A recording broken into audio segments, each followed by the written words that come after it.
Hello നമസ്കാരം. ഏവർക്കും പുതിയ വീഡിയോയിലേക്ക് കാത്തിരിക്കുന്ന ചിത്രങ്ങളുടെ ഏറ്റവും പ്രധാനപ്പെട്ട അപ്ഡേഷനാണ് ഇന്നൊരു വീഡിയോ ഭാഗത്ത്. വീഡിയോയിൽ വരുമ്പോൾ വീഡിയോ ലൈക്ക് ചെയ്യുക, ചാനൽ സബ്സ്ക്രൈബ് ചെയ്യാൻ വേണ്ടി ശ്രമിക്കുക.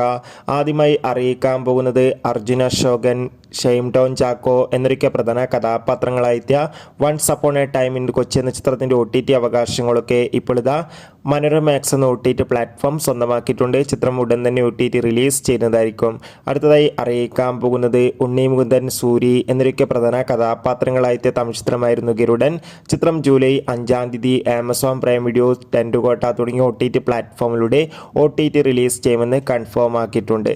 പ്രഭാസ്, അമിതാഭ് ബച്ചൻ, കമൽഹാസൻ, ദീപിക പടുക്കോൺ എന്നൊക്കെ പ്രധാന കഥാപാത്രങ്ങളായെത്തിയ കലിക്ക് എന്ന ചിത്രത്തിൻ്റെ OTT അവകാശങ്ങളൊക്കെ ഇപ്പോൾ ഇതാ റെക്കോർഡ് തുകക്ക് തന്നെ ആമസോൺ പ്രൈം വീഡിയോസ് എന്ന OTT പ്ലാറ്റ്ഫോം സ്വന്തമാക്കിയെന്നാണ് അറിയാൻ വേണ്ടി സാധിച്ചിട്ടുള്ളത്.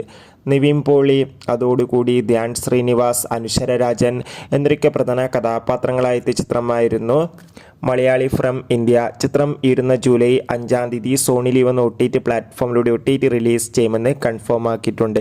പൃഥ്വിരാജ്, അമല പോൾ എന്നൊക്കെ പ്രധാന കഥാപാത്രങ്ങളായെത്തിയ ആടുജീവിതം എന്ന ചിത്രത്തിൻ്റെ OTT അവകാശങ്ങളൊക്കെ ഇപ്പോൾ ഡിസ്നി പ്ലസ് ഹോട്ട്സ്റ്റാർ എന്ന OTT പ്ലാറ്റ്ഫോമാണ് സ്വന്തമാക്കിയിട്ടുള്ളത്. ചിത്രം ഉടൻ തന്നെ OTT റിലീസ് ചെയ്യുന്നതായിരിക്കും. മമ്മൂട്ടി, രാജീവ് ബി ഷെട്ടി, അഞ്ജന ജയപ്രകാശ്, ബിന്ദു പണിക്കർ എന്നൊക്കെ പ്രധാന കഥാപാത്രങ്ങളായെത്തിയ ടെർബോ എന്ന ചിത്രത്തിൻ്റെ OTT അവകാശങ്ങളൊക്കെ സ്വന്തമാക്കിയിട്ടുള്ളത് സോണി ലീവ് എന്ന OTT പ്ലാറ്റ്ഫോമാണ്. ചിത്രം ഉടൻ തന്നെ OTT റിലീസ് ചെയ്യുമെന്നാണ് റിപ്പോർട്ടുകൾ സൂചിപ്പിക്കുന്നത്. കാത്തിരിക്കാം കൂടുതൽ അപ്ഡേറ്റിനായി. ബൈ.